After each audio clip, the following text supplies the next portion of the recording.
All right. Hello. Welcome to the stream.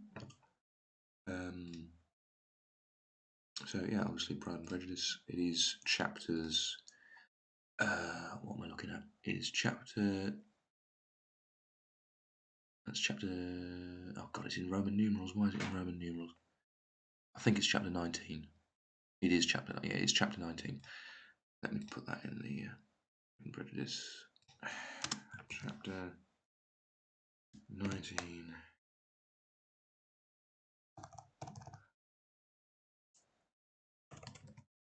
From chapter 19. I'll say chapter 19 to 21.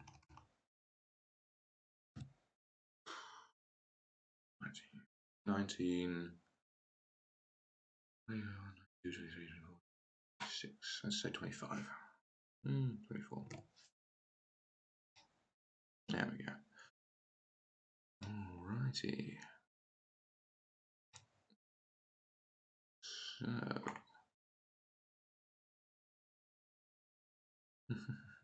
Yeah. As always. So. Got the tea pool. Got the. Second one. So. Chapter 19. Well, actually, no, sorry. I always forget this.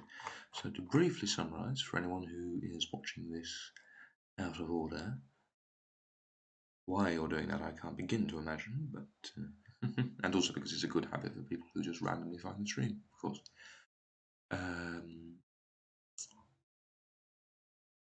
So there has just been a ball at Netherfield hosted by Mr. Bingley.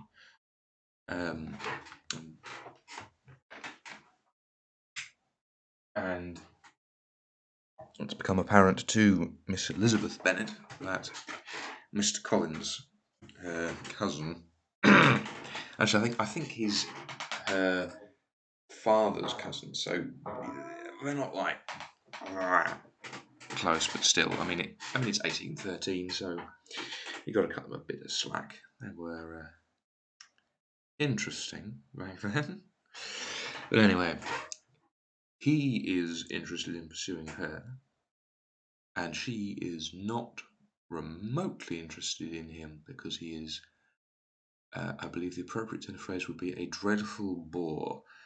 So she is interested in, I think his name is Mr. Witham.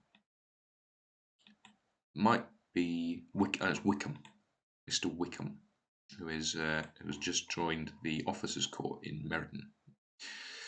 So, without further ado, chapter 19. The next day opened a new scene at Longbourn. Mr. Collins made his declaration in form, having resolved to do it without loss of time, as his leave of absence extended only to the following Saturday, and having no feelings of diffidence to make it distressing to himself, even at the moment, he set about it in a very orderly manner, with all the observances which he supposed a regular part of the business. On finding Mrs. Bennet, Elizabeth, and one of the younger girls together soon after breakfast, he addressed the mother in these words: "May I hope, madam, for your interest with your fair daughter Elizabeth, when I solicit for the honour of a private audience with her in the course of this morning?" Before Elizabeth had time for anything but a blush of surprise, Mrs. Bennet instantly answered, "Oh, yes, dear. Yes, certainly. I'm sure Lizzie will be very happy. I'm sure that she can have no objection. Come, Kitty, I want you upstairs." And gathering her work together, she was hastening away, when Elizabeth called out, "Dear mamma, do not go. I beg you will not go.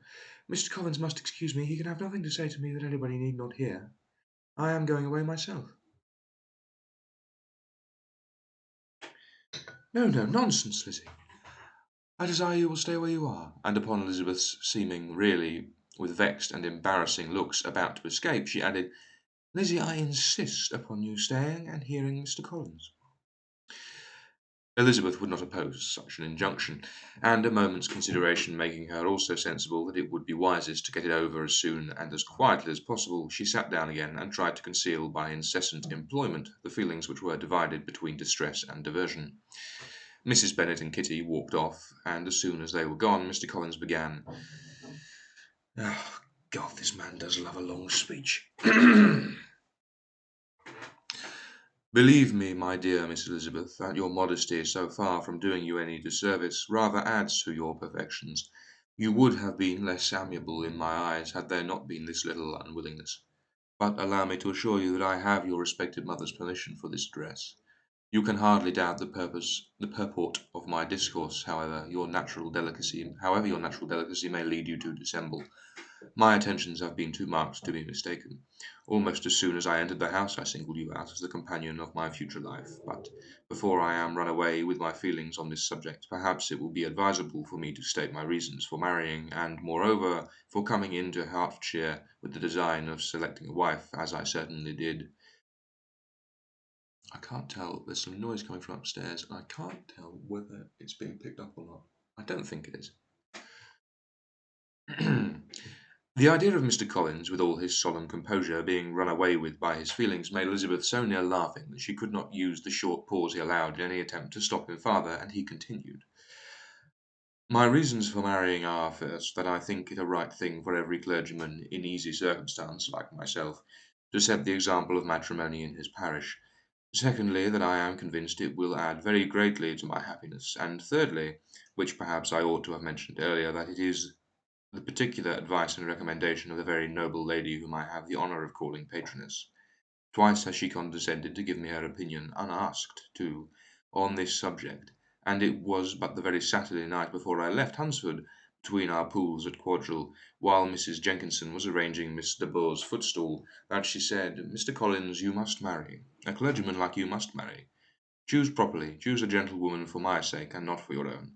Let her be an active, useful sort of person, not brought up high, but able to make a small income go a good way. This is my advice. Find such a woman as soon as you can, bring her to Hunsford, and I will visit her. Allow me, by the way, to observe, my fair cousin, that I do not reckon the notice and kindness of Lady Catherine de Bourgh as among the least of the advantages in my power to offer you. You will find her manners beyond anything I can describe, and your wit and vivacity, I think, must be acceptable to her, especially when tempered with the silence and respect which her rank will inevitably excite. Thus much for my general intention in favour of matrimony. It remains to be told why my views were directed to Longbourn instead of my own neighbourhood, where I assure you there are many amiable young women. But the fact is that being, as I am, to inherit this estate after the death of your honoured father, who, however, may live many years longer, I could not satisfy myself without resolving to choose a wife from among his daughters, that the loss to them might be as little as possible when the melancholy event takes place, which, however, as I have already said, may not be for several years. This has been my motive, my fair cousin, and I flatter myself it will not sink me in your esteem. And now nothing remains for me but to assure you in the most animated language of the violence of my affection. To fortune I am perfectly indifferent, and shall make no demand of that nature on your father, since I am well aware that it could not be complied with, and that £1,000 in the 4 per cents will not be yours till after your mother's decease. It is all that you may be entitled to. On that head, therefore, I shall be uniformly silent, and you may assure yourself that no ungenerous reproach shall ever pass my lips when we are married. It was absolutely necessary to interrupt him now. You are too hasty, sir, she cried. You forget that I have made no answer. Let me do it without further loss of time. Accept my thanks for the compliment you are paying me. I am very sensible to the honour of your proposals, but it is impossible for me to do otherwise than to decline them.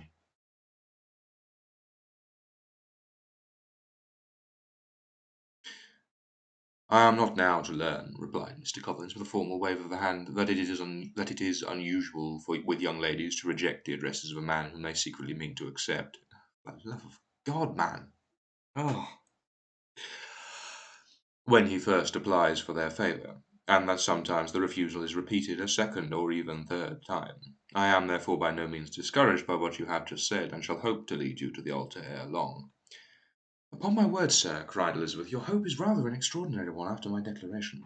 I do assure you that I am not one of those young ladies, if such young ladies there are, who are so daring as to risk their happiness on the chance of being asked a second time. I am perfectly serious in my refusal. You could not make me happy, and I am convinced that I am the last woman in the world who will make you so. Nay, were your friend Lady Catherine to know me, I am persuaded she would find me in every respect ill qualified for the situation. Were it certain that Lady Catherine would think so, said Mr. Collins very gravely, But I cannot imagine that her ladyship would disapprove at all of you, and you may be certain that when I have the honour of seeing her again, I shall speak in the highest terms of your modesty, economy, and other amiable qualifications." "Indeed, Mr. Collins, all praise of me will be unnecessary. You must give me leave to judge for myself, and pay me the compliment of believing what I say. I wish you very happy and very rich, and by refusing your hand do all in my power to prevent your being otherwise. In making me the offer, you must have satisfied the delicacy of your feelings with regard to my family, and may take possession of Longbourn estate whenever it falls without any self-reproach. This matter may be considered, therefore, as finally settled." And rising as she thus spoke, she would have quitted the room had Mr. Collins not thus addressed her. "When I do myself the honour of speaking to you next on the subject, I shall hope to receive a more favourable answer than you have given me now, though I am far from accusing you of cruelty at present, because I know it to be the established custom of your sex to reject a man on the first application. King hell! And perhaps you have even now said as much to encourage my suit as will be consistent with the true delicacy of the female character." "Really, Mr. Collins," cried Elizabeth with some warmth, "you puzzle me exceedingly. If what I have hitherto said can appear to you in the form of encouragement, I know not how to express my refusal in a way that as may convince you of its being one." "You must give me leave to flatter myself, my dear cousin, that your refusal of my addresses are merely words, of course. My reasons for believing it are briefly these. It does not appear to me that my hand is unworthy of your acceptance, or that the establishment I can offer would be any other than highly desirable. My situation in life, my connections with the family of de Bourgh, and my relationship to your own are circumstances highly in my favour, and you should take it into further consideration that in spite of your manifold attractions, it is by no means certain that any other offer of marriage may ever be made to you. Your proportion, your pro- your portion is unhappily so small that it will in all likelihood undo the effects of your loveliness and amiable qualifications. As I must therefore conclude that you are not serious in your rejection of me, I shall choose to attribute it to your wish of increasing my love by suspense, according to the usual practice of elegant females." Okay. How long does this take? Good Lord. I do assure you, sir, that I have no pretensions whatever to that kind of elegance which consists in tormenting a respectable man. I would rather be paid the compliment of being believed sincere. I thank you again and again for the honour you have done me in your proposals, but to accept them is absolutely impossible. My feelings in every respect forbid it. Can I speak plainer? Do not consider me now as an elegant female intending to plague you, but as a rational creature speaking the truth from her heart." "You are uniformly charming," cried he, with an air of awkward gallantry. "I am persuaded that when sanctioned by the express authority of both your excellent parents, my proposal will not fail of being accepted." I don't think I've ever unironically facepalmed before, but oh God, Mr. Collins, no.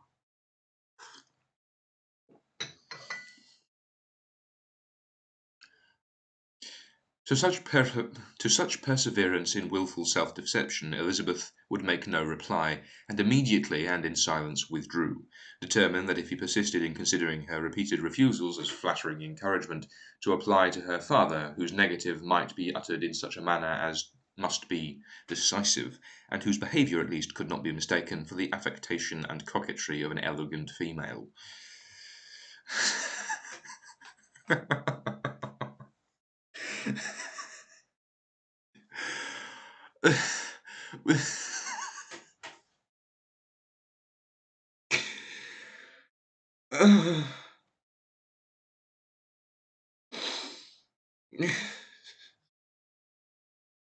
What a ridiculous man.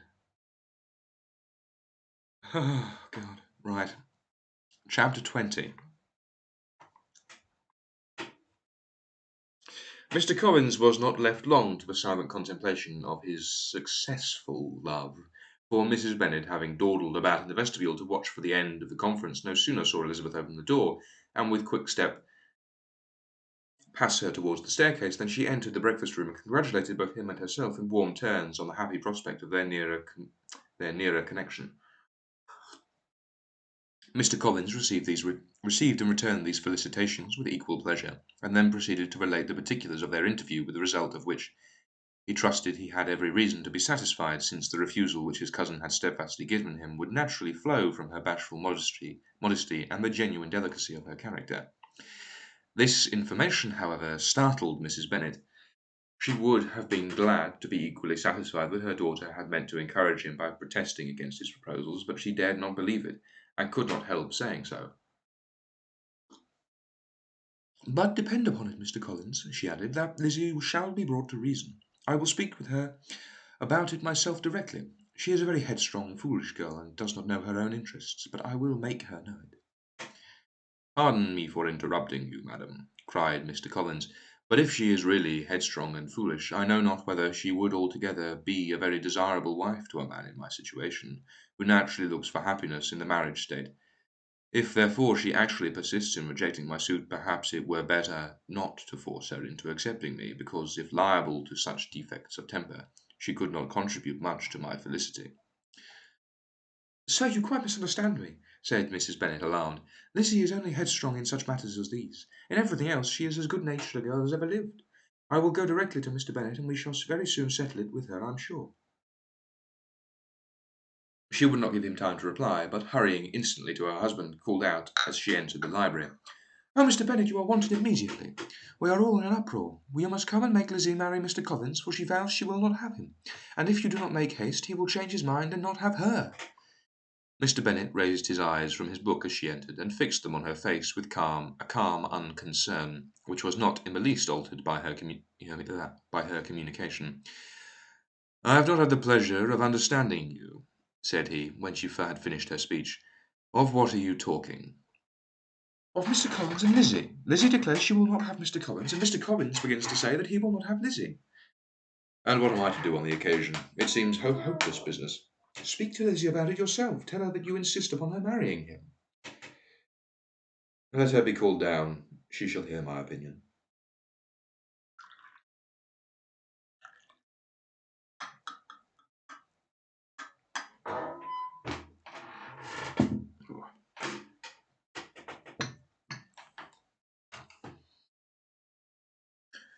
Mrs. Bennet rang the bell, and Miss Elizabeth was summoned to the library.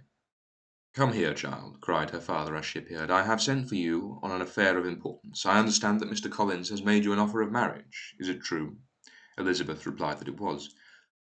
"Very well, and this offer of marriage you have refused?" "I have, sir." "Very well. We now come to the point. Your mother insists upon your accepting it. Is that not so, Mrs. Bennet?" "Yes, or I will never see her again." "An unhappy alternative is before you, Elizabeth. From this day you must be a stranger to one of your parents. Your mother will never see you again if you do not marry Mr. Collins, and I will never see you again if you do." Elizabeth could not but smile at such a conclusion of such a beginning, but Mrs. Bennet, who had persuaded herself that her husband regarded the affair as she wished, was excessively disappointed. "What do you mean, Mr. Bennet, by talking in this way? You promised me to insist upon her marrying him." "My dear," replied her husband, "I have two small favours to request. First, that you will allow me the free use of my understanding on the present occasion, and secondly, of my room. I shall be glad to have the library to myself as soon as may be." Not yet, however, in spite of her disappointment in her husband, did Mrs. Bennet give up at the point. She talked to Elizabeth again and again, coaxed and threatened her by turns. She endeavoured to secure Jane in her interests, but Jane, with all the possible mildness, declined interfering, and Elizabeth, sometimes with real earnestness and sometimes with playful gaiety, replied to her attacks, though her manner varied, however, her determination never did. Mr. Collins, meanwhile, was meditating in solitude on what had passed. He thought too well of himself to comprehend on what motive his cousin could refuse him, and though his pride was hurt, he suffered in no other way. His regard for her was quite imaginary, and the possibility of her deserving her mother's reproach prevented his feeling any regret. While the family were in this confusion, Charlotte Lucas came to spend the day with them. She was met in the vestibule by Lydia, who, flying to her, cried in a half-whisper, "I am glad you have come, for there is such fun here. What do you think has happened this morning? Mr. Collins has made an offer to Lizzie, and she will not have him." Charlotte had hardly had time to answer before they were joined by Kitty, who came to tell the same news, and no sooner had they entered the breakfast room, where Mrs. Bennet was alone, than she likewise began on the subject, calling on Miss Lucas for her compassion, and entreating her to persuade her friend Lizzie to comply with the wishes of her family. Pray do, my dear Miss Lucas, she added in a melancholy tone, for nobody is on my side. Nobody takes part with me. I am cruelly used. Nobody feels for my poor nerves. Charlotte's reply was spared by the entrance of Jane and Elizabeth. Ay, there she comes, continued Mrs. Bennet, looking as unconcerned as may be, and caring no more for us than if we were at York, provided she can have her own way. But I tell you what, Miss Lizzie, if you take it into your head to go on refusing every offer of marriage in this way, you will never get a husband at all. And I am sure I do not know who it is to maintain you when your father is dead. I shall not be able to keep you, and so I warn you. I have done with you from this very day. I told you in the library, you know, that I should never speak to you again, and you will find me as good as my word. Do you know what a paradox is, Mrs. Bennet? I have no pleasure in talking to an undutiful child. Not that I have much pleasure indeed in talking to anybody. People who suffer as I do from nervous complaints can have no great inclination for talking. Nobody can tell what nobody can tell what I suffer, but it is always so. Those who do not complain are never pitied.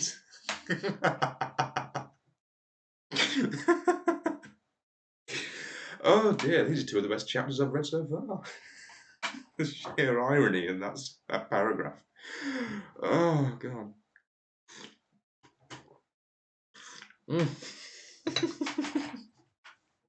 Mrs. Bennet, Queen of Complaints.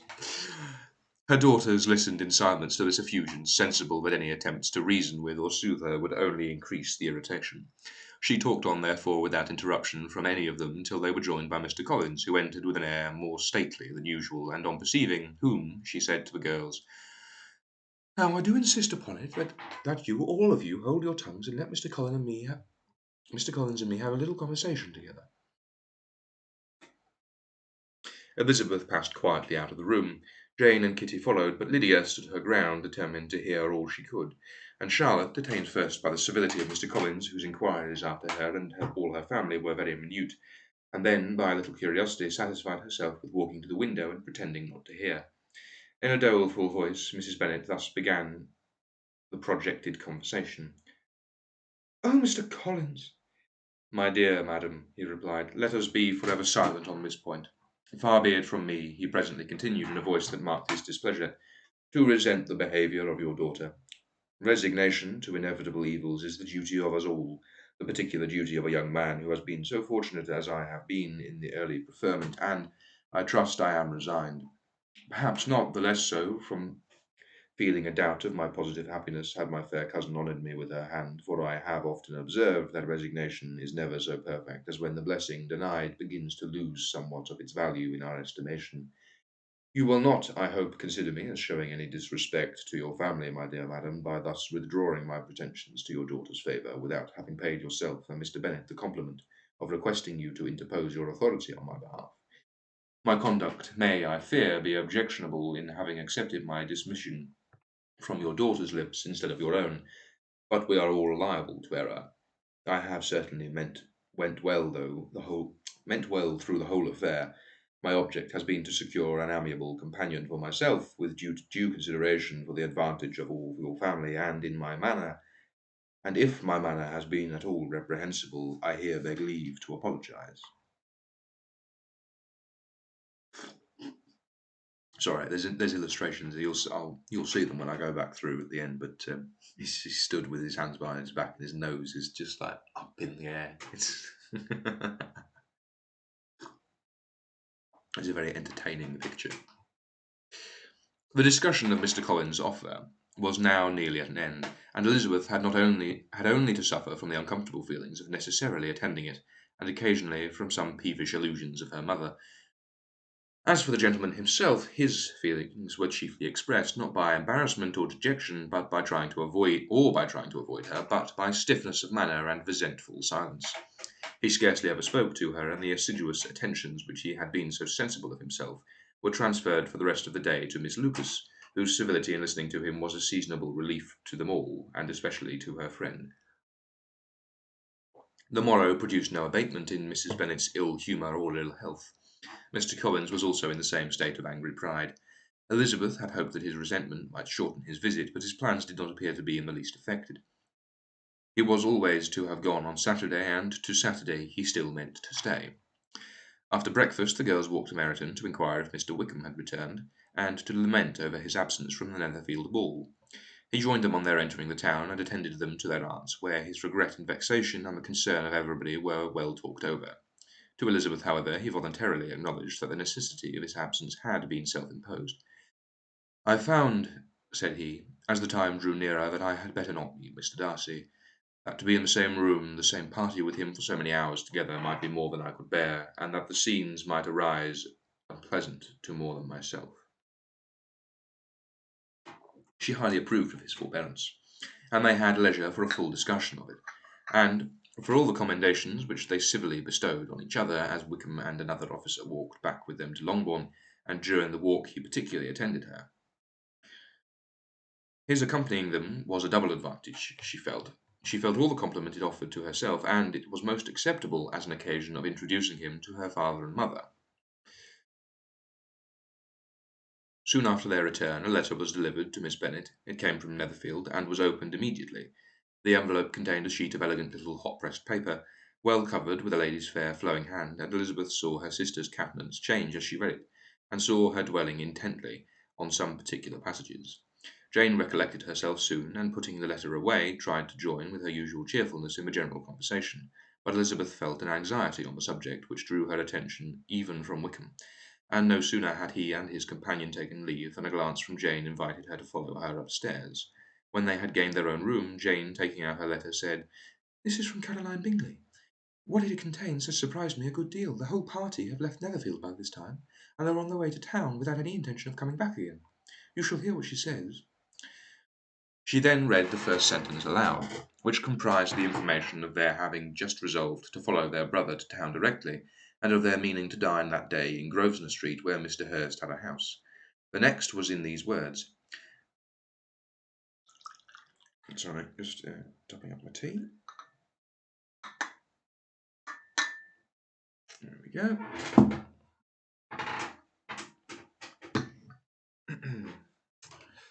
"I do not pretend to regret anything I shall leave in Hertfordshire except your society, my dearest friend. But we will hope at some future period to enjoy many returns of that delightful intercourse we have known, and in the meanwhile may lessen the pain of separation by very frequent and most unreserved correspondence. I depend on you for that."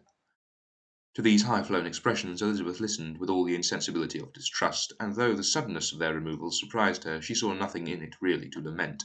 It was not to be supposed that their absence from Netherfield would prevent Mr. Bingley's being there, and as to the loss of their society, she was persuaded that Jane must soon cease to regard it in the enjoyment of his.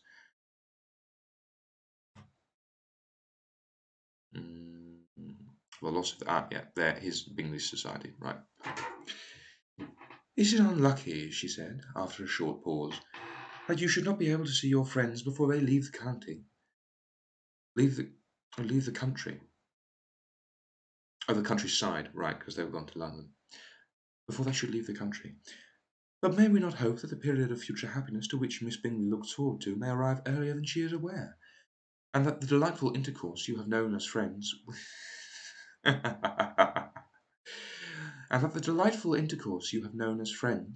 will be renewed with yet greater satisfaction as sisters." Oh, I'm terrible. I'm clipping that, definitely. 39. "Mr. Bingley will not be detained in London by them. Caroline decidedly says that none of the party will return into Hertfordshire this winter. I will read it to you. When my brother left us yesterday, he imagined that the business which took him to London might be concluded in 3 or 4 days, but as we are certain it cannot be so, and at the same time convinced that when Charles gets to town he will be in no hurry to leave it again, we have determined on following him thither, that he may not be obliged to spend his vacant hours in a comfortless hotel. Many of my acquaintance are already there for the winter. I wish I could hear that you, my dearest friend, had any intention of making one in the crowd, but of that I despair. I sincerely hope your Christmas in Hertfordshire may abound in the gaieties which the season generally brings, and that your beaux will be so numerous and that your beaux will be so numerous as to prevent you feeling the loss of the 3 women whom we shall deprive you of.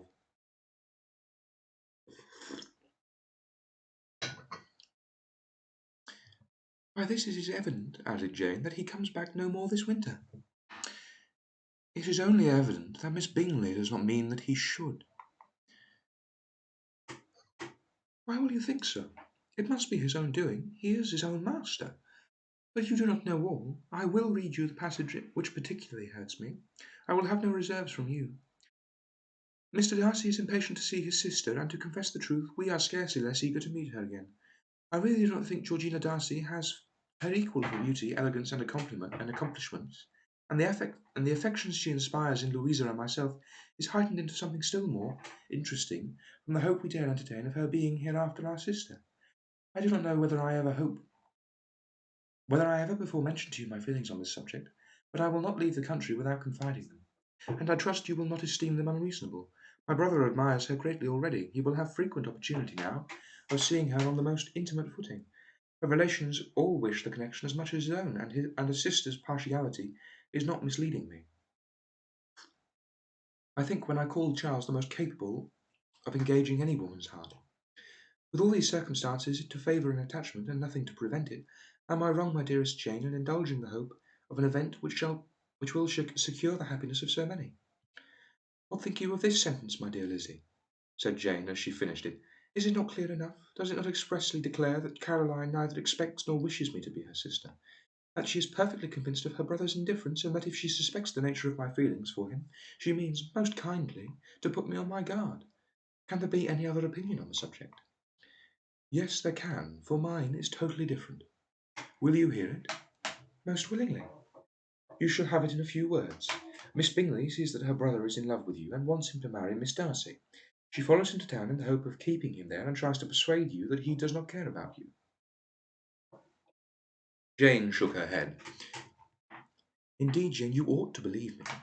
No one who has ever seen you together can doubt his affection. Miss Bingley, I am sure, cannot. She is not such a simpleton. Could she have seen half as much love in Darcy for herself, she would have ordered her wedding clothes. But the case is this. We are not rich enough or grand enough for them, and she is the more anxious to get Miss Darcy for her brother, from the notion that when there has been one intermarriage, she may have less trouble in achieving a second, in which there is certainly some ingenuity. And I dare say it would succeed if Mr. Burr were out of the way. But, my dearest Jane, you cannot seriously imagine that because Miss Bingley tells you her brother greatly admires Miss Darcy, he is in the smallest degree less sensible of your merit than when he took leave of you on Tuesday, or that it will be in her power to persuade him that instead of being in love with you, he is very much in love with her friend. If we thought alike of Miss Bingley, replied Jane, your representation of all this might make me quite easy. But I know the foundation is unjust. Caroline is incapable of wilfully deceiving anyone, and all I can hope in this case is that she is deceived herself. That is right, you could not have started a more happy idea. Since you will not take comfort in mine, believe her to be deceived by all means. You have now done your duty by her, and must fret no longer. But, my dear sister, can I be happy, even supposing the best, in accepting a man whose sisters and friends are all wishing him to marry elsewhere? You must decide for yourself, said Elizabeth, and if upon mature deliberation you find that the misery of disobliging his 2 sisters is more than equivalent to the happiness of being his wife, I advise you by all means to refuse him. How can you talk so? Said Jane, smiling faintly. You must know that I, though I should be exceedingly grieved at their disapprobation, I could not hesitate. I did not think... Wait, no. I did not think you would, and that being the case, I cannot consider your situation with much compassion.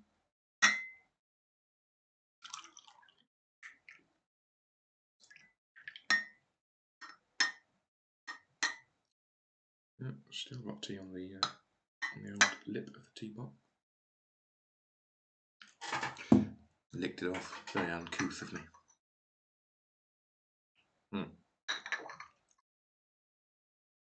I did not think you would. That being the case, I cannot consider your situation with much compassion. But if you return to no more this winter, my choice will never be required. 1,000 things may arise in 6 months. The idea of his returning no more Elizabeth treated with the utmost contempt. It appeared to her merely the suggestion of Caroline's interested wishes, and she could not for a moment suppose that those wishes, however openly or artfully spoken, could influence a young man so totally independent of everyone. She represented to her sister as forcefully as possible what she felt on the subject, and had soon the pleasure of seeing its happy effect on Jane. Jane's temper was not desponding, and she was gradually led to hope, though the difference of affection sometimes overcame the hope, that Bingley would return to Netherfield and answer every wish of her heart. They agreed that Mrs. Bennet should hear only of the departure of the family without being alarmed on the score of the gentleman's conduct. But even this partial communication gave her a great deal of concern, and she bewailed it as exceedingly unlucky that the ladies should happen to go away just as they were all getting so intimate together. Is that being? I don't think the phone is ringing. I don't think it's being picked up. Sorry, one moment.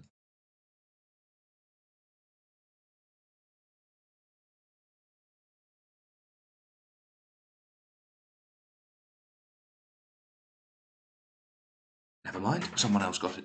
I didn't think there was anyone else here. After lamenting it, however, at some length, she had the consolation of thinking that Mr. Bingley would soon be down again, and soon dining in Longbourn, and the conclusion of all was the comfortable declaration that, though he had been invited only to a family dinner, she would take care to have 2 full courses.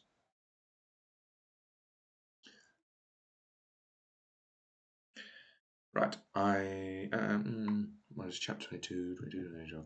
Right, I am just going to very quickly make some more tea, because I've only got half a teacup left. I'd love to read a full. If this is a long chapter, I definitely need more tea.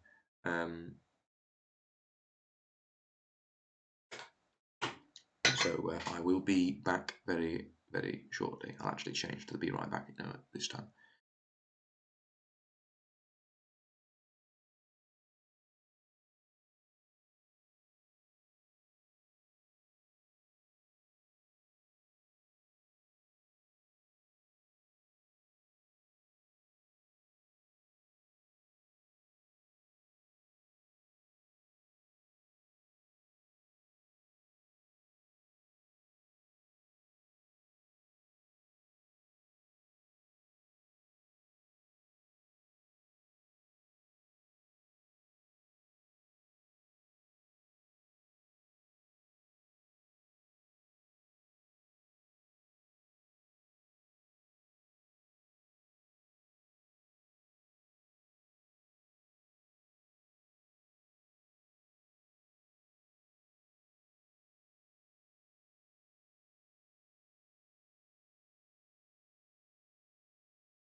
Right. I'm just going to wait for another couple of minutes because I don't want to start the next chapter and then get interrupted by the alarm. So I'll just wait. Finish this tea. It's probably gone cold by now. Well, not quite, but it definitely would have done. I'm on the last of my Earl Grey, which is a dreadful shame because Earl Grey is delightful. Really is. Very nice tea. I don't know. Some people really don't like flowery, like the strong bergamot. But I find it extremely enjoyable, personally.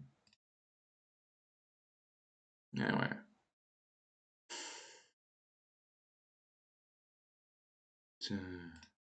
it is what it is.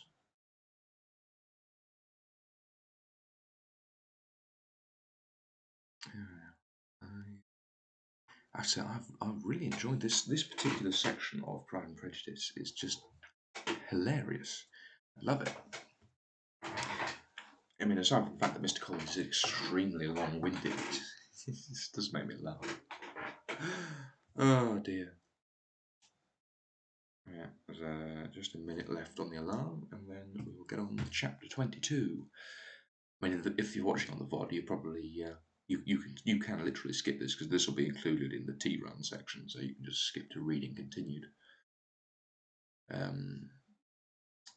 Yeah. Oh dear.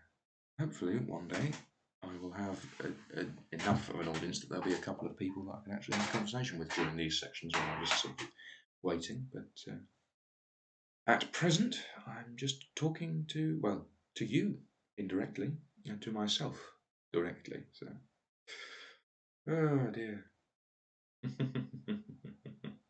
I've not had much to highlight in these sections either, which is interesting. So there's not going to be a lot of research, I don't think. Just a couple of, I think one thing actually. Yeah. There we go. Tea is prepared. And anyone who thinks that it's unnecessary to time how long you're steeping your tea for, they are fools. And I would tell them so to their faces. Not that they will ever see my face. So. Right. Chapter 22. The Bennets were engaged to dine with the Lucases, and again, during the chief of the day, was Miss Lucas so kind as to listen to Mr. Collins. Elizabeth took an opportunity of thanking her. "It keeps him in good humour," said she, "and I am more obliged to you than I can express." Charlotte assured her friend of her satisfaction in being useful, and that it amply repaid her for the little sacrifice of her time. This was very amiable, but Charlotte's kindness extended farther than Elizabeth had any conception of. Its object was nothing less than to secure her from any return of Mr. Collins's addresses, by engaging them towards herself. Such was Miss Lucas's scheme, and appearances were so favourable that when they parted at night she would have felt almost sure of success if he had not been to leave Hertfordshire so very soon. But here she did injustice to the fire and independence of his character, for it led him to escape out of Longbourn House the next morning with his admirable slyness, and hasten to Lucas Lodge to throw himself at her feet. He was anxious to avoid the notice of his cousins, from a conviction that, if they saw him depart, they could not fail to conjecture his design, and that he was not willing to have the attempt known till its success could be known likewise; for, though feeling almost secure, and with reason, for Charlotte had been tolerably encouraging, he was comparatively diffident since the adventure of Wednesday. His reception, however, was of the most flattering kind. Miss Lucas perceived him from an upper window as he walked towards the house, and instantly set out to meet him, accidentally, in the lane. But little had she dared to hope that so much love and eloquence awaited her there. In as short a time as Mr. Collins's long speeches would allow, everything was settled between them to the satisfaction of both, and as they entered the house he earnestly entreated her to name the day that was to make him the happiest of men; and though such solicitation must be waived for the present, the lady felt no inclination to trifle with his happiness. The stupidity with which he was favoured by nature must guard his courtship from any charm that could make a woman wish for its continuance, and Miss Lucas, who accepted him solely from the pure and disinterested desire of an establishment, cared not how soon that establishment were gained.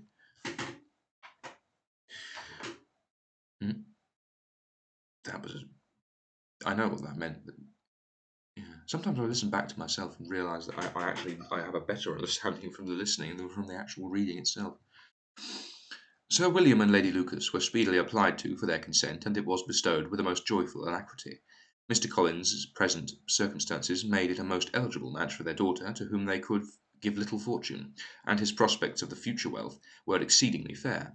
Lady Lucas began directly to calculate with more interest than the matter had ever, and then there's an illustration in the middle of a sentence, excited before. How many years longer Mr. Bennet was likely to live? So I'm just going to read that again, just so I put it clean. Lady Lucas began to directly calculate, with more interest than the matter had ever excited before, how many years longer Mr. Bennet was likely to live, and Sir William gave it as his decided opinion that whenever Mr. Collins should be in possession of the Longbourn estate, it would be highly expedient that both he and his wife should make their appearance at St. James's.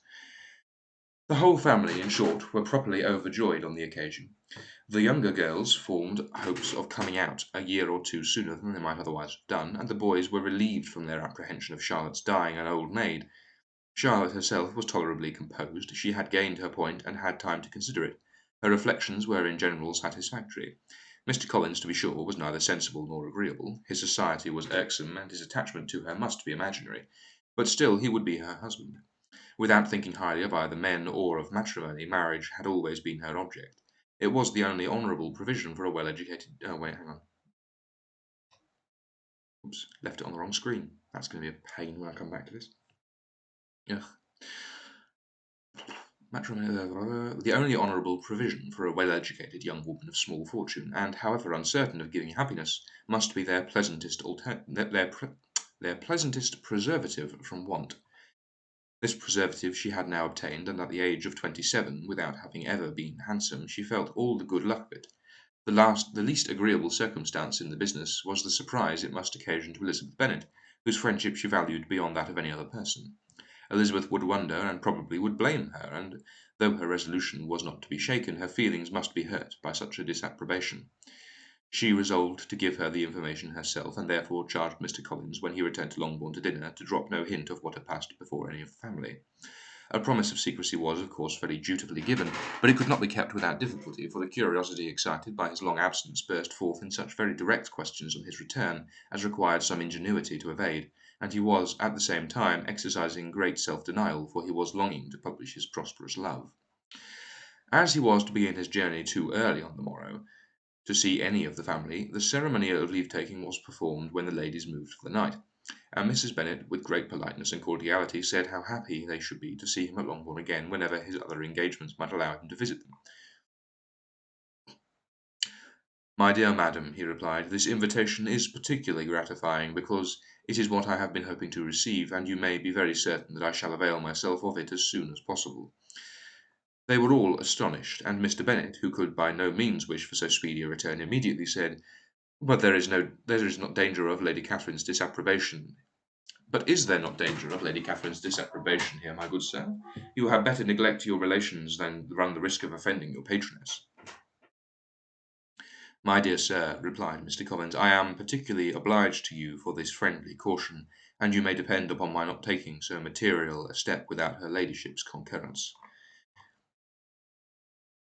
You cannot be too much on your guard. Risk anything rather than her displeasure, and if you find it likely to be raised by your coming to us again, which I should think exceedingly probable, stay quietly at home, and be satisfied that we shall take no offence.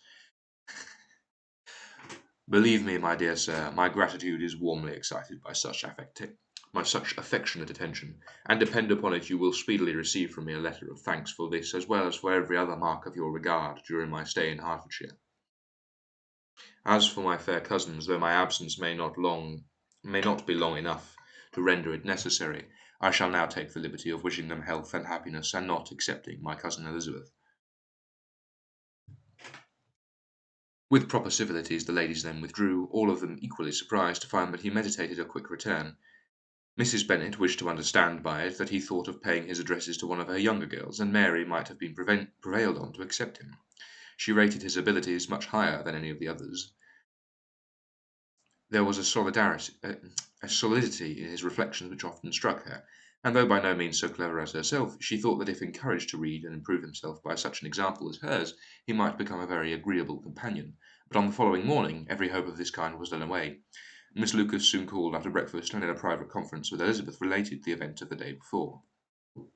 The possibility of Mr. Collins fancying himself in love with her friend had once occurred to Elizabeth within the last day or two, but that Charlotte could encourage him seemed almost as far from possibility as that she could encourage him herself, and her astonishment was consequently so great as to overcome the first bounds of decorum, and she couldn't help crying out, "Engaged to Mr. Collins! My dear Charlotte, impossible!" The steady countenance which Miss Lucas had commanded in telling her story gave way to a momentary confusion here on receiving so direct a reproach. Though it was not more than she expected, she soon regained her composure and calmly replied, "Why should you be surprised, my dear Eliza? Do you think it incredible that Mr. Collins should be able to procure any woman's good opinion because he was not so happy as to succeed with you?" But Elizabeth had now recollected herself, and making a strong effort for it, she was able to assure her with tolerable firmness that the prospect of their relationship was highly grateful to her, and that she wished her all imaginable happiness. "I see what you are feeling," replied Charlotte. "You must be very surprised, very much surprised, so lately as Mr. Collins was wishing to marry you. But when you have had time to think it all over, I hope you will be satisfied with what I have done. I am not romantic, you know, I never was. I asked only a comfortable home, and considering Mr. Collins's character, connections, and situation in life, I am convinced that my chance of happiness with him is as fair as most people can boast on entering the marriage state." Elizabeth quietly answered, "Undoubtedly," and after an awkward pause they returned to the rest of the family. Charlotte did not stay much longer, and Elizabeth was then left to reflect on what she had heard. It was a long time before she became at all reconciled to the idea of so unsuitable a match. The strangeness of Mr. Collins's making 2 offers of marriage within 3 days was nothing in comparison to his being now accepted. She had always felt that Charlotte's opinion of matrimony was not exactly like her own, but she could not have supposed it possible that when called into action she would have sacrificed every better feeling to worldly advantage. Charlotte, the wife of Mr. Collins, was a most humiliating picture, and to the pang of a friend disgracing herself and sunk in her self-esteem was added the distressing conviction that it was impossible for that friend to be tolerably happy in the lot she had chosen.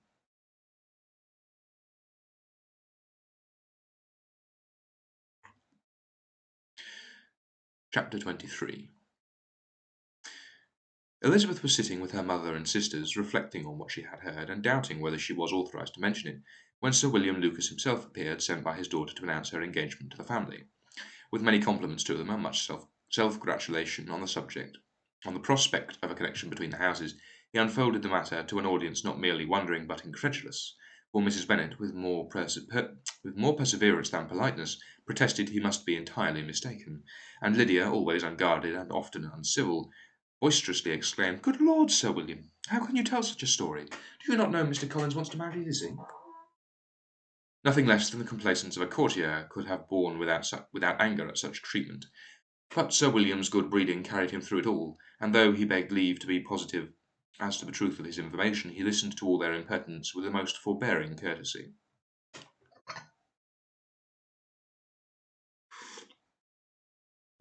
Sorry, 1 moment, I just need to...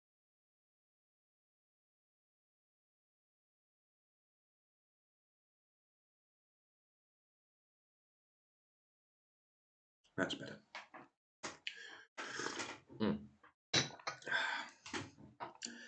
Elizabeth, feeling it incumbent on her to relieve him from so unpleasant a situation, now put herself forward to confirm his account by mentioning her prior knowledge of it from Charlotte herself, and endeavoured to put a stop to the exclamations of her mother and sisters by the earnestness of her congratulations to Sir William, in which she was readily joined by Jane, and by making a variety of remarks on the happiness that might be expected from the match, the excellent character of Mr. Collins, and the convenient distance of Hunsford from London. Mrs. Bennet was, in fact, too much overpowered to say a great deal while Sir William remained, but no sooner had he left them than her feelings found a rapid vent.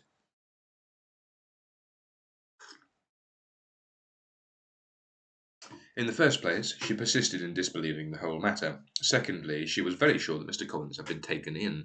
And thirdly, she trusted that they would never be happy together. And fourthly, that the match might be broken off. Two inferences, however, were plainly deduced from the whole. One, that Elizabeth was the real cause of all the mischief, and the other, that she herself had been barbarously used by all of them. And on these two points she principally dwelt during the rest of the day. Nothing could console and nothing could appease. Nor did that day wear out her resentment. A week elapsed before she could see Elizabeth without scolding her. A month passed away before she could speak to Sir William or Lady Lucas without being rude, and many months had gone before she could at all forgive their daughter. Mr. Bennet's emotions were much more tranquil on the occasion, and such as he did experience, he pronounced to be of a most agreeable sort, for it gratified him, he said, to discover that Charlotte Lucas, whom he had been used to think of tolerably sensible, was as foolish as his wife, and more foolish than his daughter. Jane confessed herself a little surprised at the match, but she said less of her astonishment than of her earnest desire for their happiness. Nor could Elizabeth persuade her to consider it as improbable. Kitty and Lydia were very far from envying Miss Lucas, for Mr. Collins was only a clergyman, and it affected them in no other way than as a piece of news to spread at Meryton. Lady Lucas could not be insensible of triumph on being able to retort on Mrs. Bennet the comfort of having a daughter well married, and she called at Longbourn rather oftener than usual to say how happy she was, though Mrs. Bennet's sour looks and ill-natured remarks might have been enough to drive happiness away. Between Elizabeth and Charlotte there was a restraint which kept them mutually silent on the subject, and Elizabeth felt persuaded that no real confidence could ever subsist between them again. Her disappointment in Charlotte made her turn with fonder regard to her sister, whose rectitude and delicacy she was sure her opinion could never be shaken, and for whose happiness she grew daily more anxious, as Bingley had now been gone a week, and nothing was heard of his return. Jane had sent Caroline an early answer to her letter, and was counting the days till she might reasonably hope to hear again. The promised letter of thanks from Mr. Collins arrived on Tuesday, addressed to their father, and written with all the solemnity of gratitude which a 12 months' abode in the family might have prompted. After discharging his conscience on that head, he proceeded to inform them with many rapturous expressions of his happiness in having obtained the affection of their amiable neighbour, Miss Lucas, and then explained that it was merely with the view of enjoying her society that he had been so ready to close with their kind wish of seeing him again at Longbourn, whither he hoped to be able to return on Monday fortnight for Lady Catherine. Poor Lady Catherine, he added, so heartily approved of his marriage that she wished it to take place as soon as possible, which he trusted would be an unanswerable argument with the amiable Charlotte to name an early day for making him the happiest of men.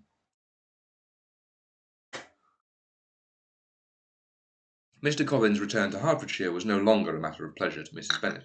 On the contrary, she was much disposed to complain of it. She was as much disposed to complain of it as her husband.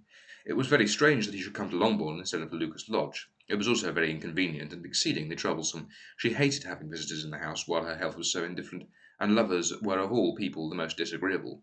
Such were the gentle murmurs of Mrs. Bennet, and they gave way only to the greater distress of Mr. Bingley's continued absence. The creaking of the chair returns. I've sort of gotten the hang of sitting such that it didn't creak too much, but there we go. I don't know if the car outside is being heard, but there may be some footsteps in a moment.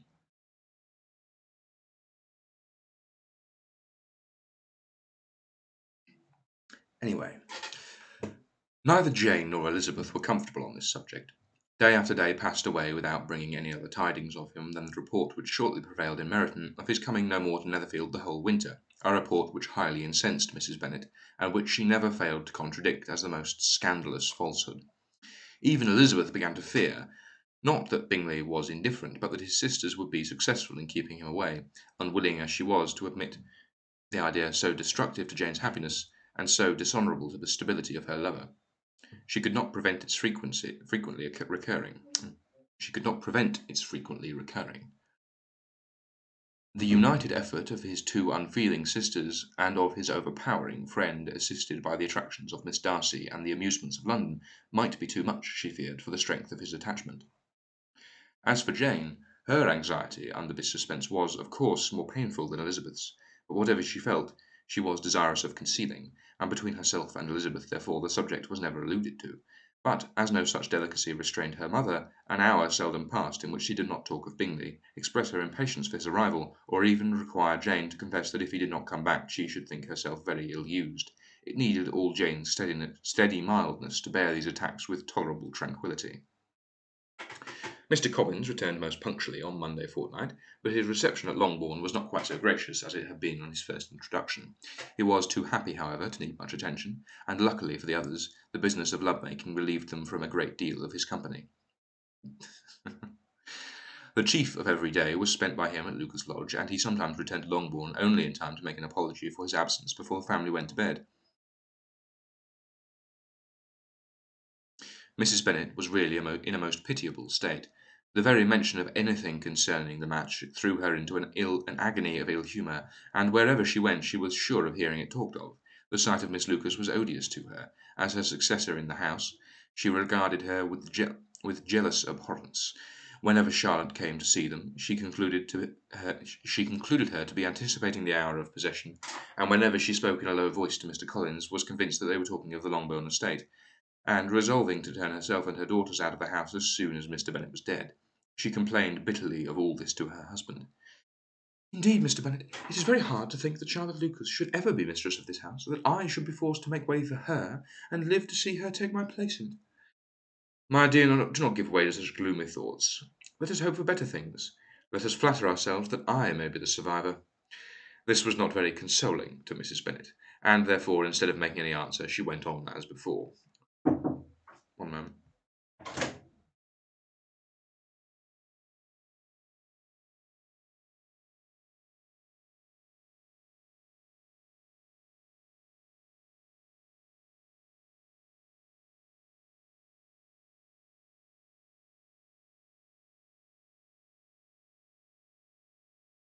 Sorry about that.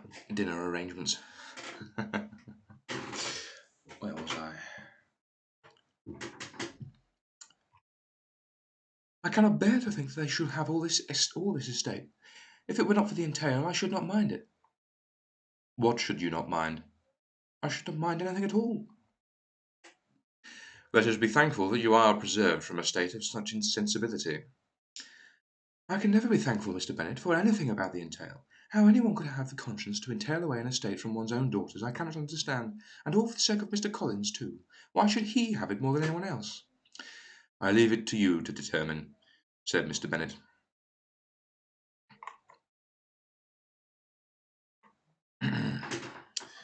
Chapter 24. Miss Bingley's letter arrived, and put an end to doubt. The very first sentence conveyed the assurance of their being all settled in London for the winter, and concluded with her brother's regret at not having any time to pay his respects to his friends in Hertfordshire before he left the country. Hope was entirely over, and when Jane could attend the rest of the letter, she found little except the professed affection of the writer that could give her any comfort. Miss Darcy's praise occupied the chief of it. Her many attractions were again dwelt on, and Caroline boasted joyfully of their increasing intimacy, and ventured to predict the accomplishment of the wishes which had been unfolded in her former letter. She wrote also with great pleasure of her brother being an inmate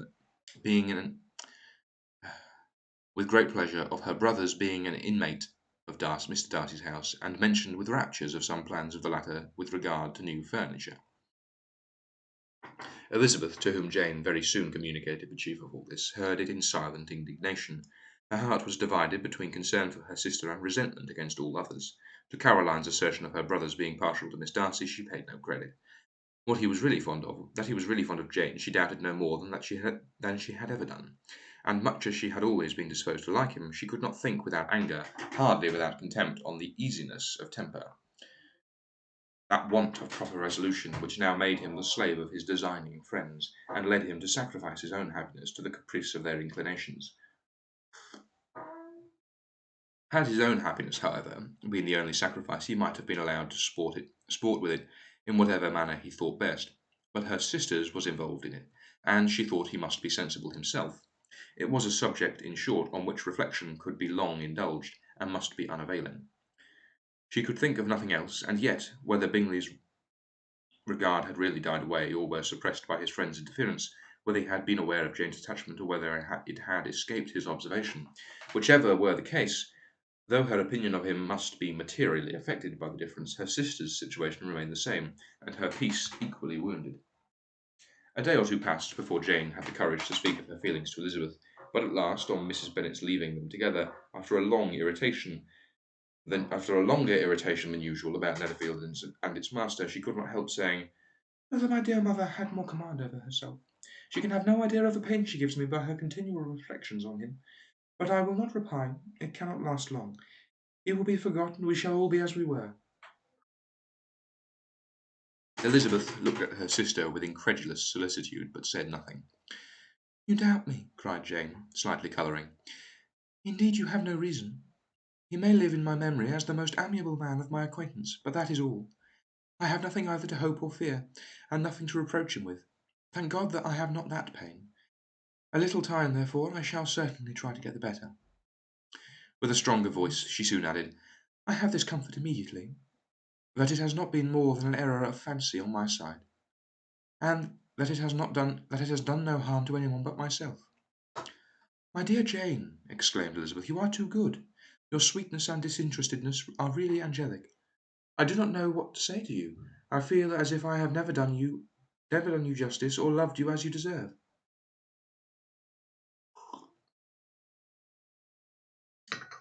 Miss Bennet eagerly disclaimed all extraordinary merit, and threw back the praise on her sister's warm affection. "Nay," said Elizabeth, "this is not fair. You wish to think all the world respectable, and are hurt if I speak ill of anybody. I only wish to think you perfect, and you set yourself against it. Do not be afraid of my running into excess, of my encroaching on your privilege of universal goodwill. You need not. There are few people whom I really love, and still fewer whom I think well. The more I see of the world, the more I am dissatisfied with it, and every day confirms my belief of the inconsistency of all human characters, and of the little dependence that can be placed upon the appearance of either merit or sense. I have met with two instances lately. One I will not mention, the other is Charlotte's marriage. It is unaccountable. In every view it is unaccountable."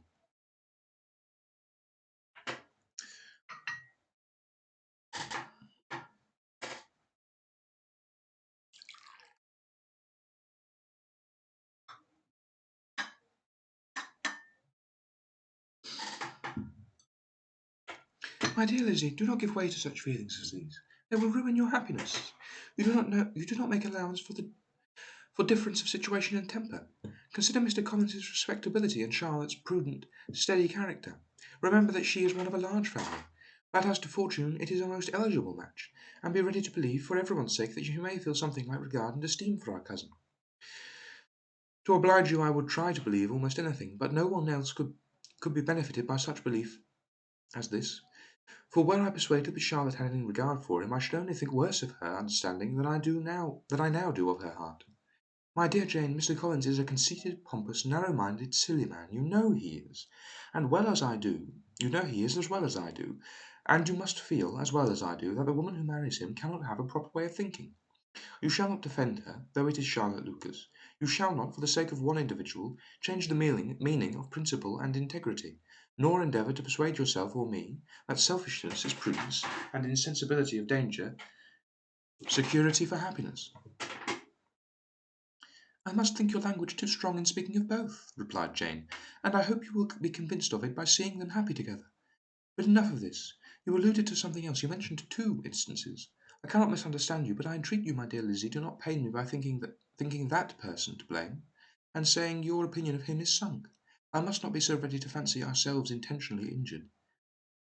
We must not expect a lively young man to be always so guarded and circumspect. It is very often nothing but our own vanity that deceives us. Women fancy admiration means more than it does, and men take care that they should.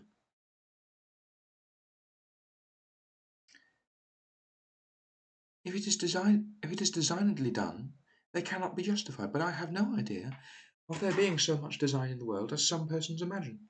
I am far from attributing any part of Mr. Bingley's conduct to design," said Elizabeth. "But without scheming to do wrong or make others unhappy, there may be error and may be misery. Thoughtlessness, want of attention to other people's feelings, and want of resolution will do the business." And do you impute it to either of those? Yes, to the last. But if I go on, I shall displease you by saying that I think of persons you esteem. Stop me whilst you can. You persist then in supposing his sisters influence him?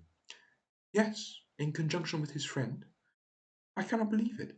Why should they try to influence him? They can only wish his happiness, and if he is attached to me, no other woman can secure it. Your first position is false. They may wish many things besides his happiness. They may wish to increase his wealth and consequence. They may wish him to marry a girl who has the importance of money, great connections, and pride.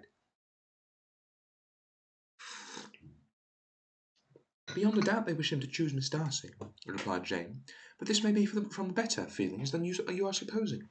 They have known her much longer than they have known me. No wonder if they love her better.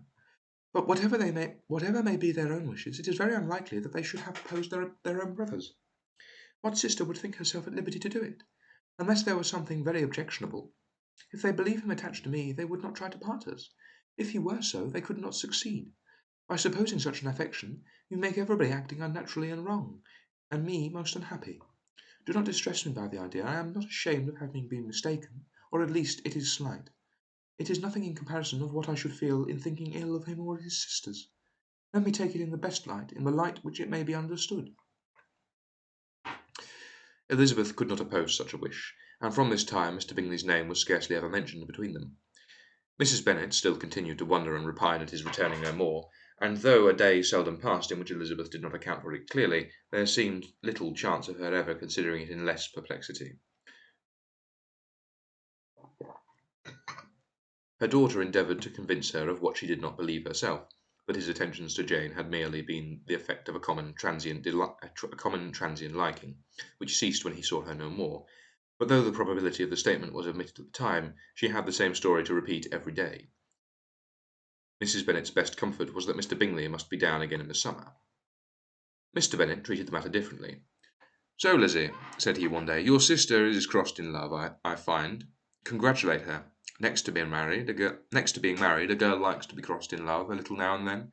It is something to think of, and gives her a sort of distraction among her companions. When is your turn to come? You will hardly bear to be long outdone by Jane. Now is Sorry, thought I heard something. Now is your time. There are officers enough at Meryton to disappoint all the young ladies in the country. Let Wickham be your man. He is a pleasant fellow, and would jilt you creditably." Thank you, sir, but a less agreeable man would satisfy me. We must not all expect Jane's good fortune. "True," said Mr. Bennet, "but it is a comfort to think that whatever of that kind may befall you, you have an affectionate mother who will always make the most of it." Mr. Wickham's society was of material service in dispelling the gloom which the late perverse occurrences had thrown on many of the Longbourn family. They saw him often, and to his other recommendations was now added that of a general unreserve. The whole of what Elizabeth had already heard, his claims on Mr. Darcy, and all that he had suffered from him, was now openly acknowledged and publicly canvassed, and everybody was pleased to think how much they had always disliked Mr. Darcy before they had known anything of the matter. Miss Bennet was the only creature who could suppose there might be any extenuating circumstances in the case unknown to the society of Hertfordshire. Her mild and steady candour had always pleaded for allowances, and urged the possibility of mistakes, but by everybody else, Mr. Darcy was condemned as the worst of men. That's Jane, I should think. 24. How long is chapter 25?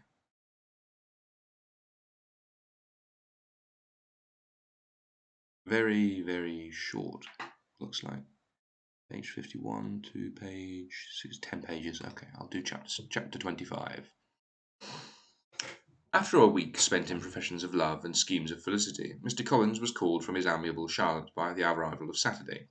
The pain of separation, however, might be alleviated on his side by preparations for the reception of his bride, and as he had reason to hope that shortly after his next return to Hertfordshire the day would be fixed that was to make him the happiest of men. He took leave of his relations at Longbourn with as much solemnity as before, wished his fair cousin's health and happiness again, and promised their father another letter of thanks.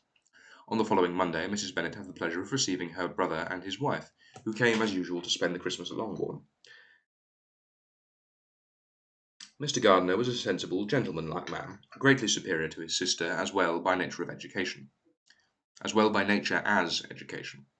The Netherfield ladies would have had difficulty in believing that a man who lived by trade and within view of his own warehouses could have been so well bred and agreeable.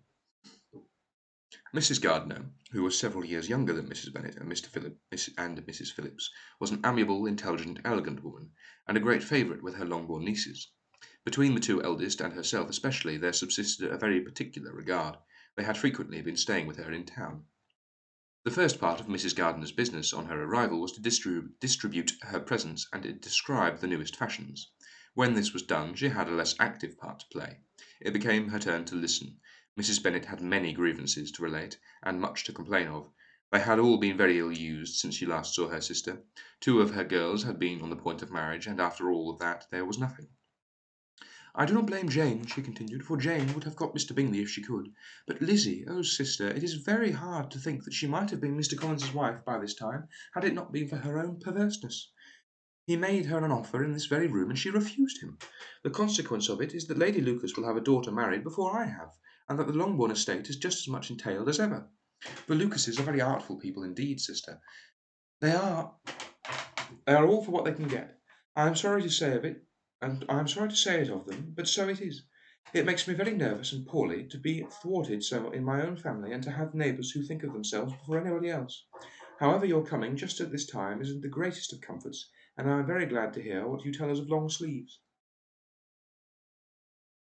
Mrs. Gardiner, to whom the chief of this news had been given before in the course of Jane and Elizabeth's correspondence with her, made her sister a slight answer, and in compassion to her nieces, turned the conversation.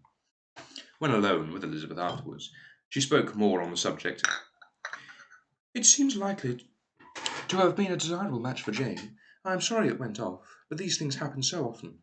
A young man such as you describe, Mr. Bingley, so very easily falls in love with a pretty girl for a few weeks, and when accident separates them, so easily forgets her.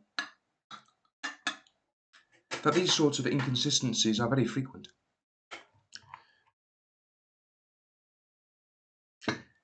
An excellent consolation in his way," said Elizabeth, "but it will not do for us. We do not suffer by accident.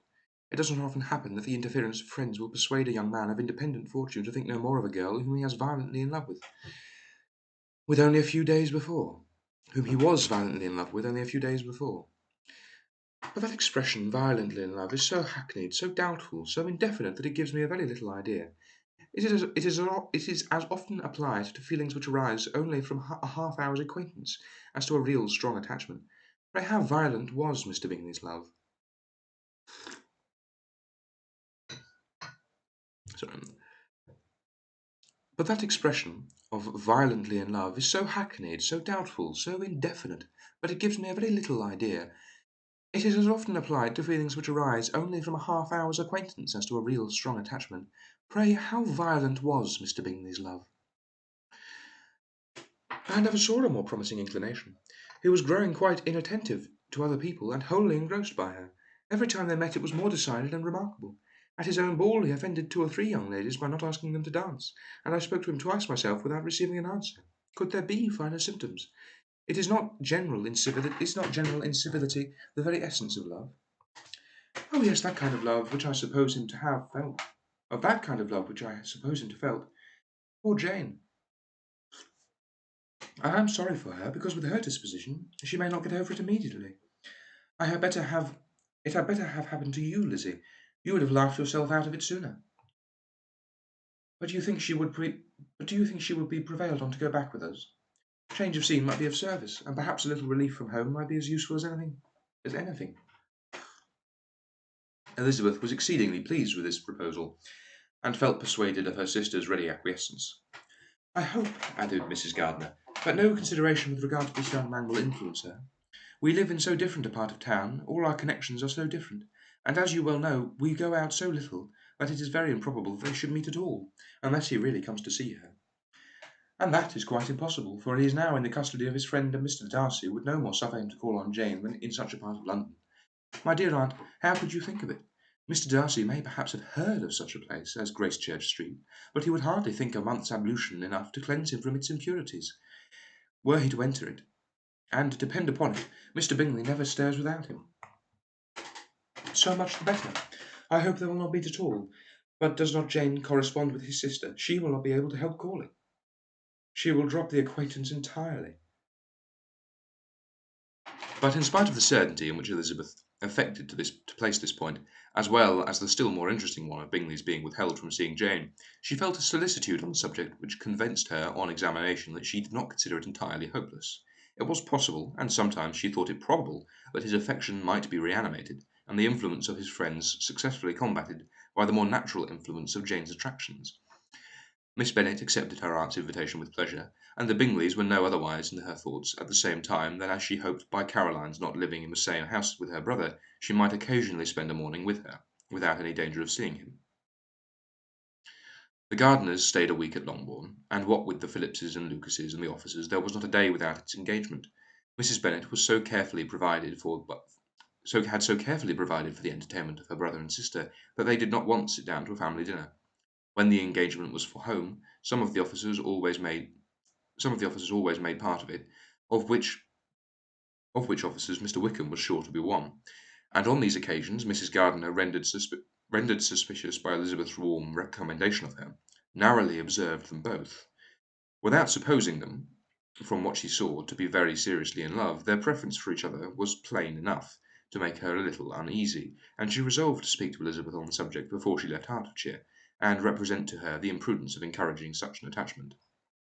To Mrs. Gardiner, Wickham had one means of affording pleasure, unconnected with his general powers. About 10 or a dozen years ago, before her marriage, she had spent a considerable time in that very part of Derbyshire to which he belonged. They had therefore many acquaintances in common, and though Wickham had been little there since the death of Darcy's father, 5 years before, it was yet in his power to give her fresher intelligence of her former friends than she had been in the way of procuring. Mrs. Gardiner had seen Pemberley, and known the late Mr. Darcy by character perfectly well. Here, consequently, was an inexhaustible subject of discourse. In comparing her recollection of Pemberley with the minute description which Wickham could give, and in bestowing her tribute of praise on the character of its late possessor, she was delighting both him and herself.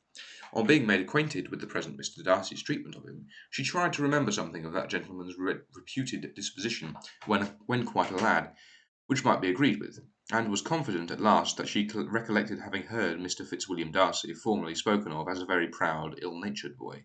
His name is Fitzwilliam?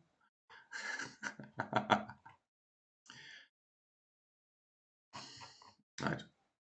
Well, that is the end of chapter 25. So I will now switch over to screen capture, and we will have the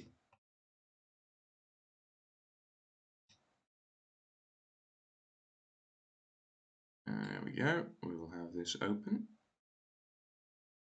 so that I can see chat and so that I can see this, and I will just very quickly go through. I think there's just one thing I need to look up. So if there happens to be anyone here at this exact moment, do feel free to mention if there's anything you want me to look up. I'll be very happy to.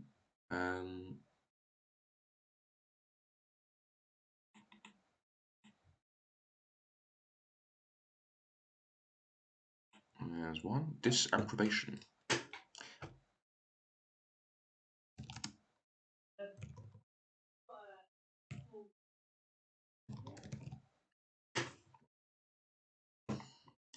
Strong disapproval. So presumably approbation would be strong approval. Yeah. Excellent. That one was fairly easy. Now then, let's have a look. I seem to remember there being one slightly further up, but I'm not completely sure what's that. That's chapter 21, so we've got 2 more chapters to just blast through. These were the hilarious chapters of Mr. Collins being implacably self-deceptive, and Mrs. Bennet saying that she didn't complain.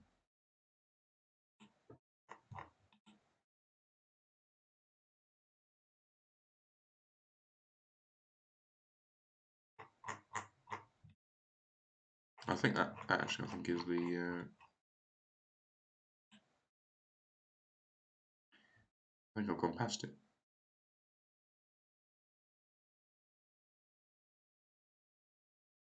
Let's see. I definitely did, I think.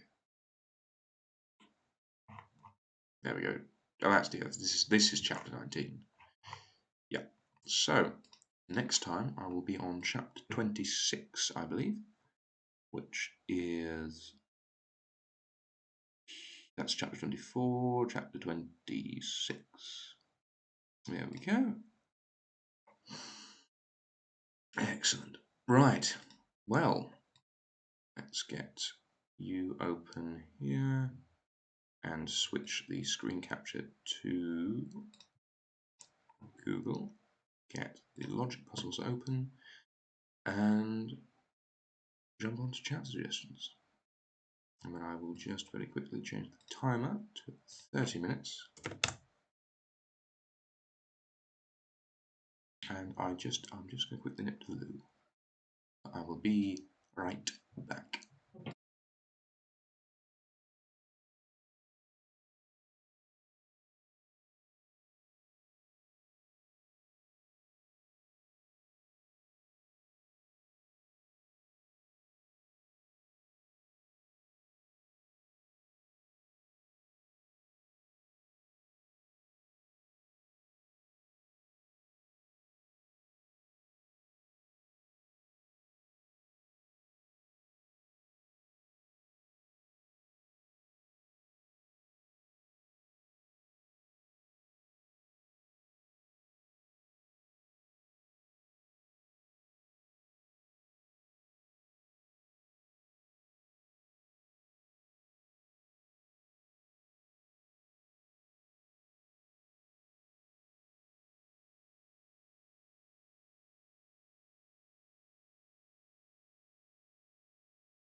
That's the last of the Earl Grey done. I'll have to get some more at some point. For sure, I like Earl Grey. Right. Let's have a look.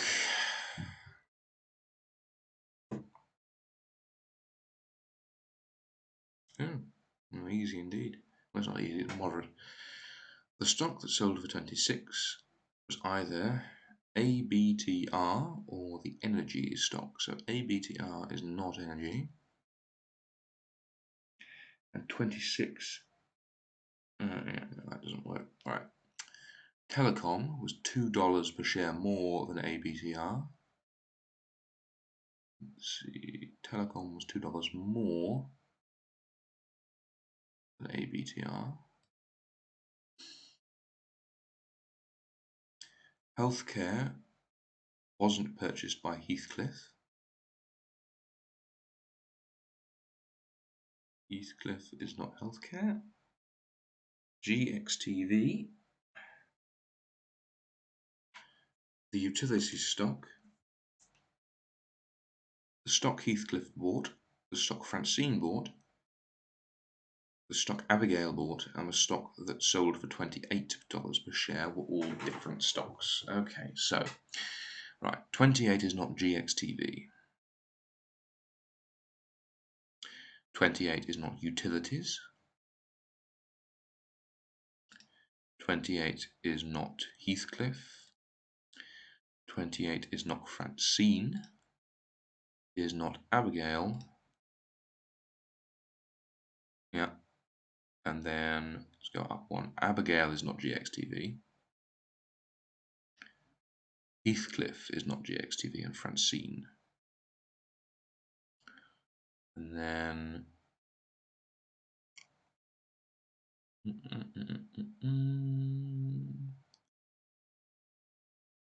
utilities is not Abigail.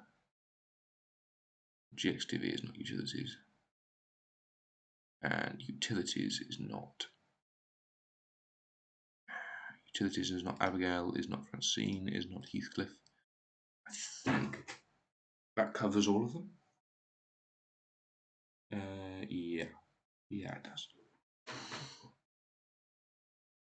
Heathcliff was $1 more than KMPP.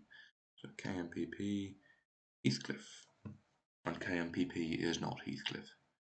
And it's down here.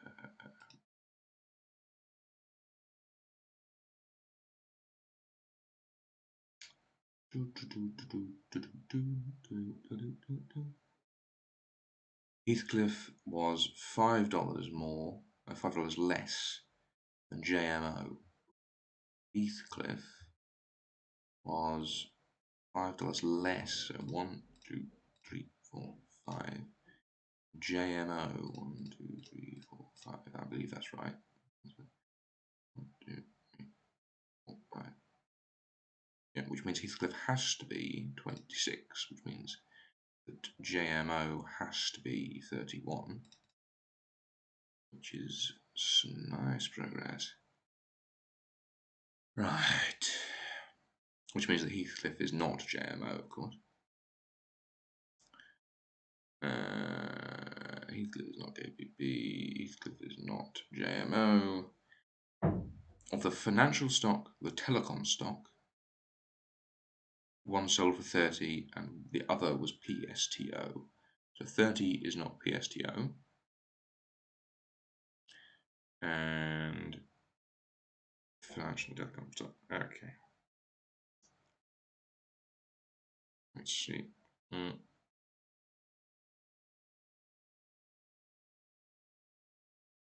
No, can't do anything with that.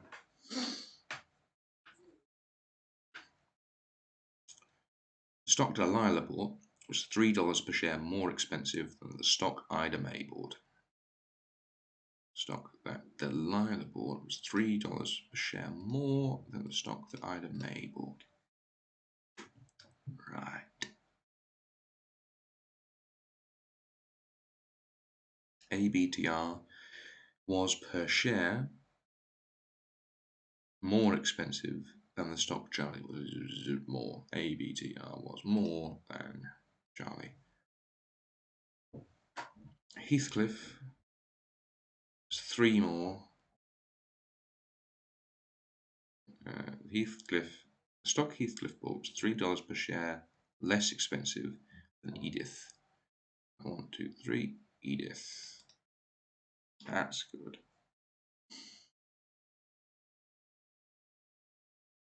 The technology stock was either Francine or 25. It could be either of those, but that does mean that Francine is not 25.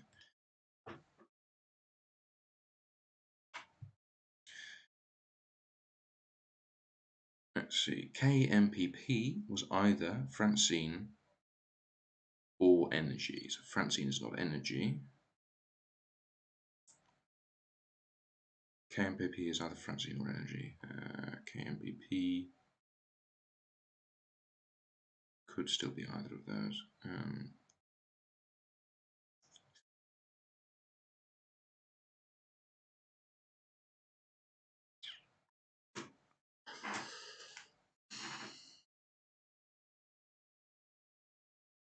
Neither the stock that Heathcliff bought nor the stock that Abigail bought was HBW.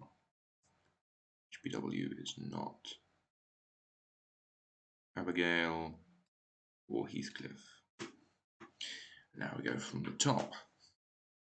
The stock that sold for 26 per share was either ABTR or the energy stock. 26 per share is either ABTR or energy. Obviously ABTR is not energy, which we've already done. Telecom was $2 more than ABTR.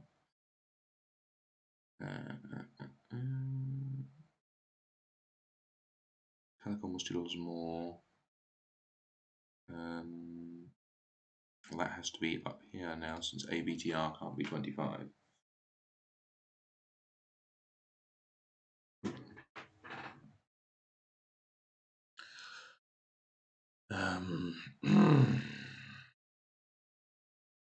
Healthcare wasn't Heathcliff. Well, I've marked that one off, so that's fine.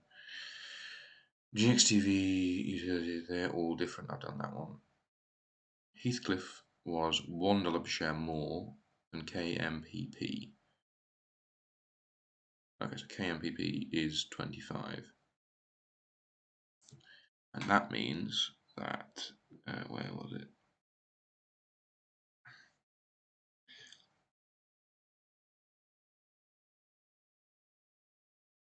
It was 25 somewhere. 25 technology stock. Either the stock that Francine bought, the technology stock was either Francine or the 25. Yeah, that doesn't actually help, I don't think. No. Anyway, where was I? Right. JMOO, yeah. JMO, rather. Of the financial stock and the telecom stock, one was 30 and one was PSTO.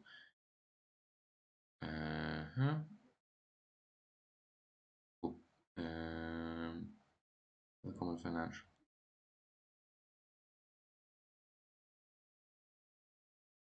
Well, yeah.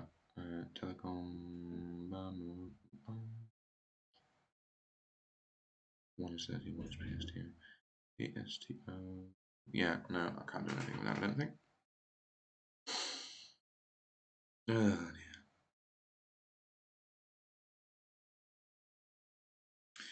Let's see, the stock Delilah bought was $3 more than Ida May. The stock that Delilah. So they are actually marked off correctly, I believe. That's 1, 2, 3 more than that. That's blocked. That's fine. Good. The technology stock was either Francine or 25, and again, yeah, it's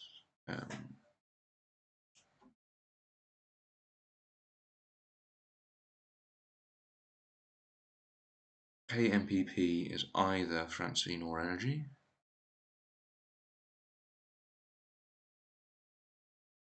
Because that can't be Francine. Which means that Francine can't be 25, but that's already done.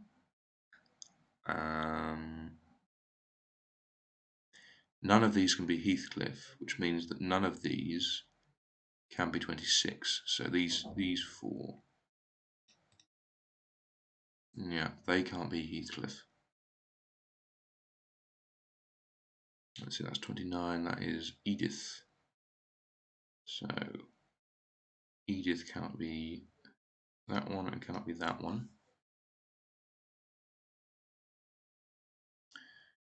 And then 25 can't be Telecom.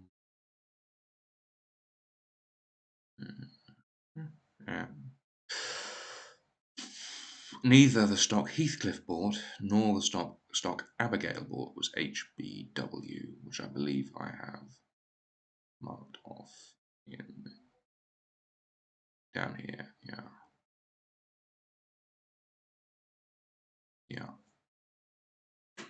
That doesn't mean HBW cannot be this one, which is marked off. That's fine.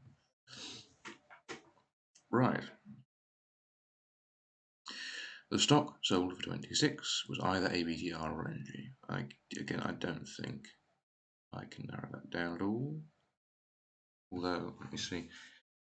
Where is it? There's something that mentions energy stock. I think something else that mentions energy stock. I think.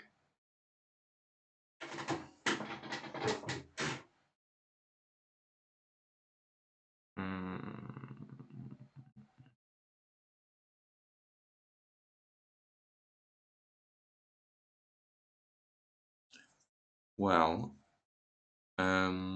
energy. It's either ABTR. Sorry, 26 is either ABTR. If it's not ABTR, then it is definitely energy.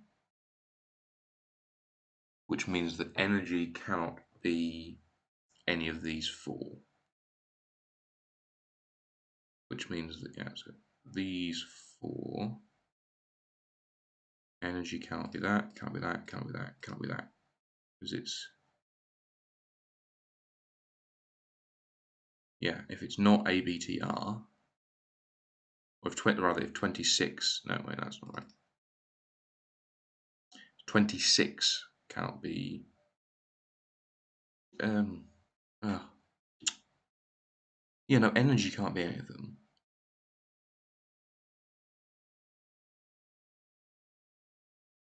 I don't think that's right. I'm not doing that right.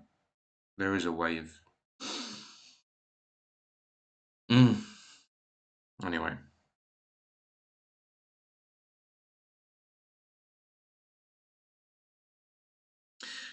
Telecom is $2 per share more than ABTR. Again.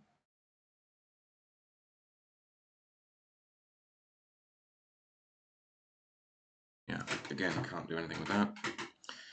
Heathcliff is $5 per share more, less than JML. I've done that one. Of the financial stock and telecom stock, one was 30 and one was PSTO.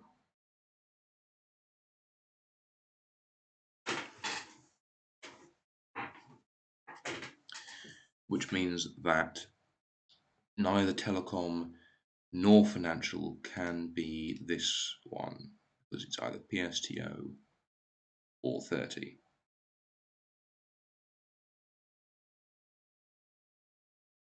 So they have to fit in this set of 5.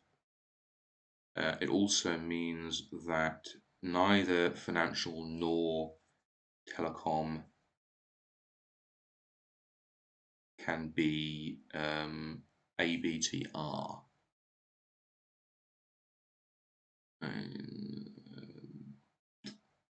Here, neither financial nor telecom can be ABTR. Delilah is $3 per share more than Ida May. Don't have any new information there, I don't think. No. missing anything obvious. Not that I can see.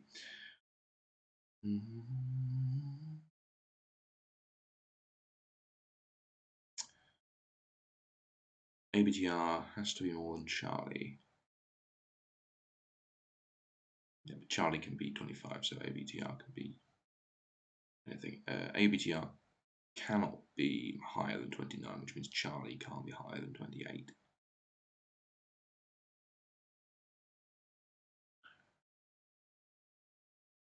The stock Heathcliff bought was $3 per share less than Edith. I've done Edith. That's done. Tech stock is either Francine or 25.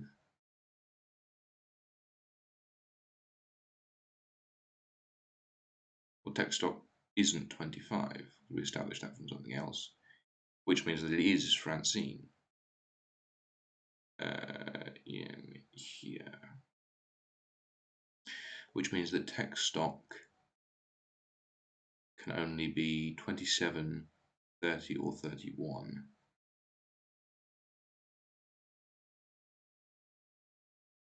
Has to be one of these. KMPP is either Francine or energy.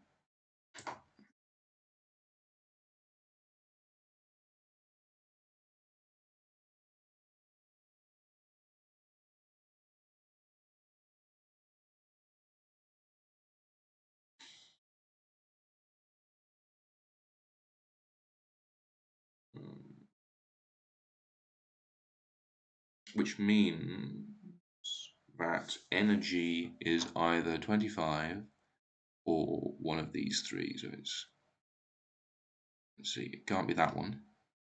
It can't be these two. Oh no, not energy.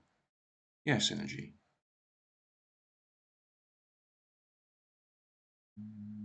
No, KMPP. KMPP is 25.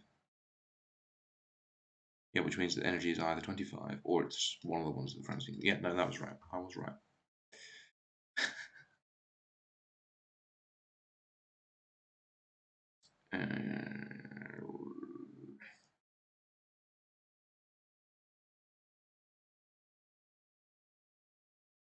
KMPP can be KMPP can't be Francine, which means KMPP is energy. And Francine is not KMPP. It's down here, which is already marked.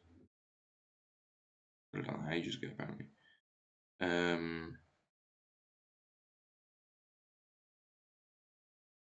Energy is KMPP.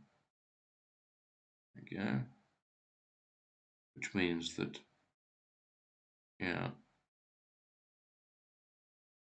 in this bit, KMPP can only be Abigail, Charlie, or Ida May.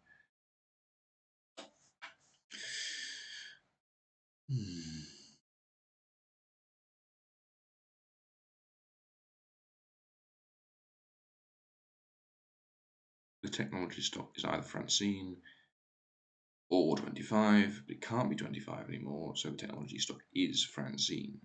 Which, no, I've marked that already, I've done that already. 26 was either ABTR or energy. Well, it's not energy, which means it's ABTR.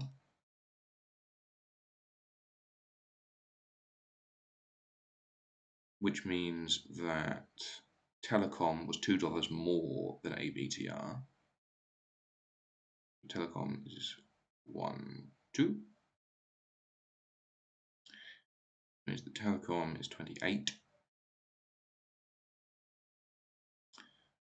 Of the financial stock, the telecom stock, well, telecom did not sell for 30, which means telecom is PSTO. And it means that financial is 30.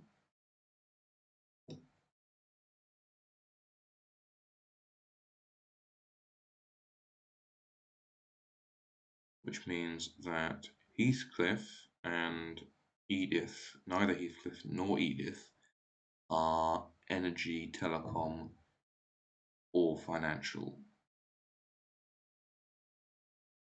Energy, telecom, or financial. Heathcliff's, again, energy, healthcare, energy, telecom, or financial, which means that Heathcliff is real estate, which means that real estate is 26. And it's ABTR. ABTR was more than Charlie, and since ABTR is here, that means this is Charlie. Charlie is energy.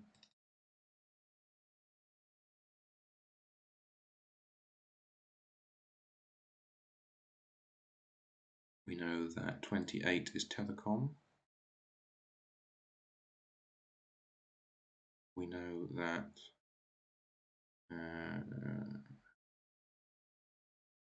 31, nope.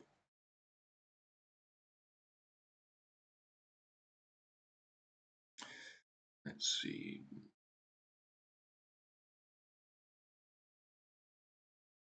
That line is marked. That line is marked. And that line is marked. They're the only two complete lines. Let's see. Delilah was $3 more than Ida May. So 1, 2, 1, 2, 3. So Delilah can only be these two, which means that Ida May has to be this one. Ida May is 28. Means that Delilah is 30. So Delilah is 30, which means that financial is 30, which means yeah. Ida May is telecom. Here's Ida May. Delilah is $3 more than Ida May. So we just did that. Financial and telecom, one was 30, one was PSTO. I did that already. Telecom was $2 more than ABTR. Again, already done. And then the stock that sold for $26 per share is either ABTR or energy. And it was ABTR.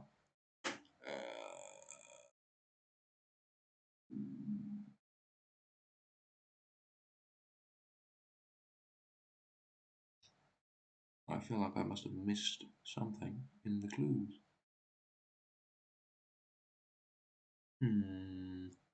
Will appear to be an impasse.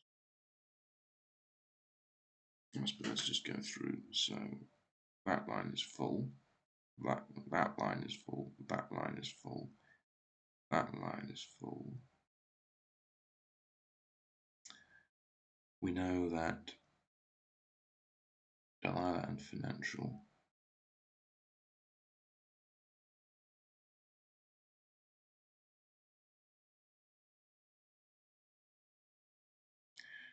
Let's see. Utilities. Delilah, May.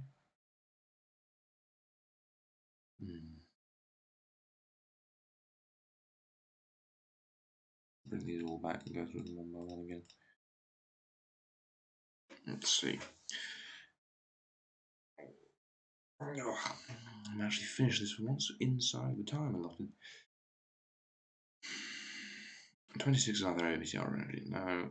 Telecom is $2 more than ABTR. No. GXTV. GXTV is neither Heathcliff nor Francine nor Abigail.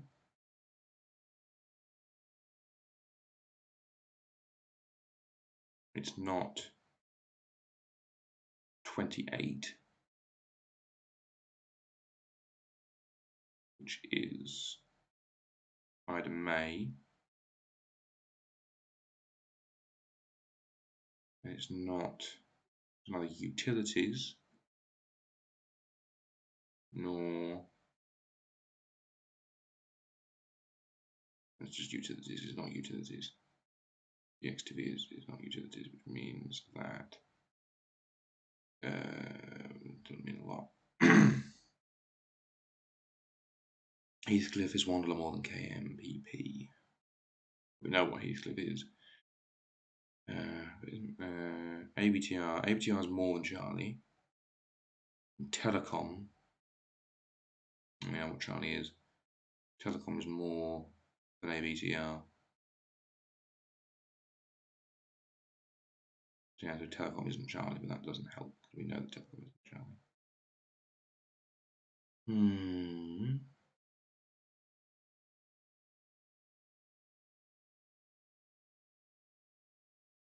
Heathcliff is more than KMPP, less than JMO.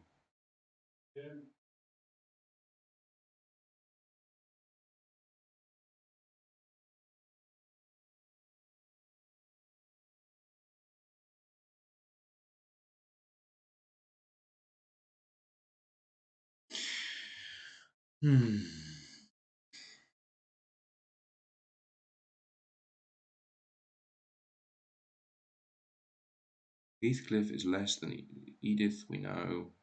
Heathcliff, we know.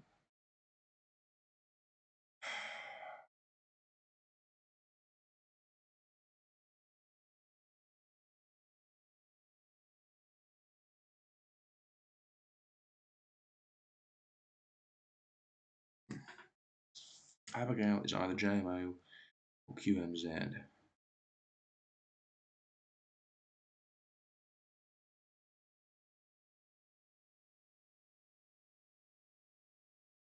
I'm missing clues. I don't know.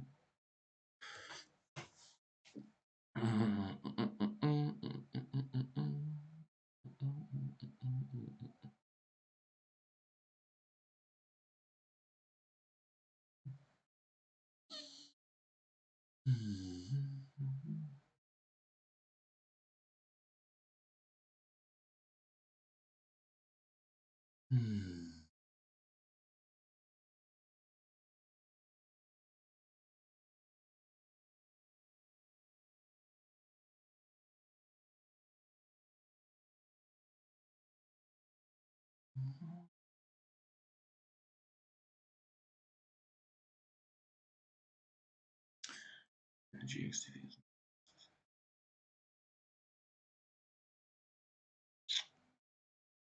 That is Financial and Delilah.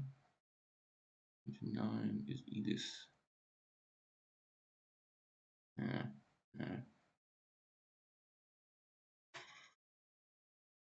There's only two left, Francine and Abigail.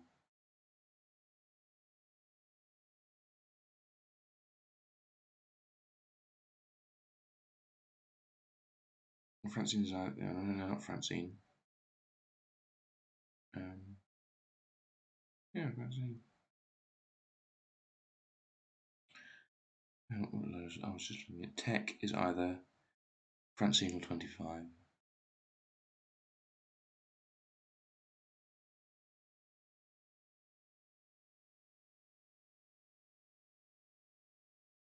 Tech is either Francine or 24, which means tech is Francine, which is marked here. And tech can be either of those. Ugh.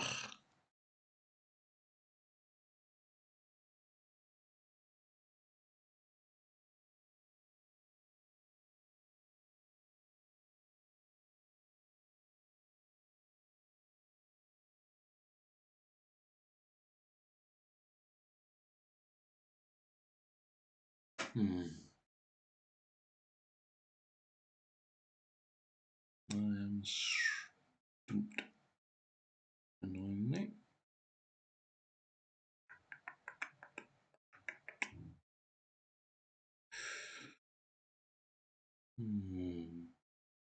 What am I looking for? GXTV, HPW.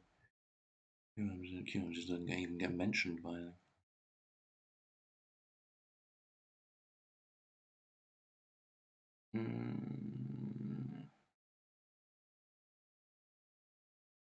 What about tech? Is there anything else relating to tech specifically? Healthcare, telecom, natural stuff on telecom. It's just the one. Well, I'm done, I'm afraid. well, not done, but the stream is done, the timer is done. So, anyone who watched to this point of the recording, it's honestly impressive that you can sit through this. It's rather dull, unless you skip to the end, in which case I withdraw my impression? Impresario? No, that's a completely different thing. I don't know. Anyway, I hope you've enjoyed, and good day, and goodbye.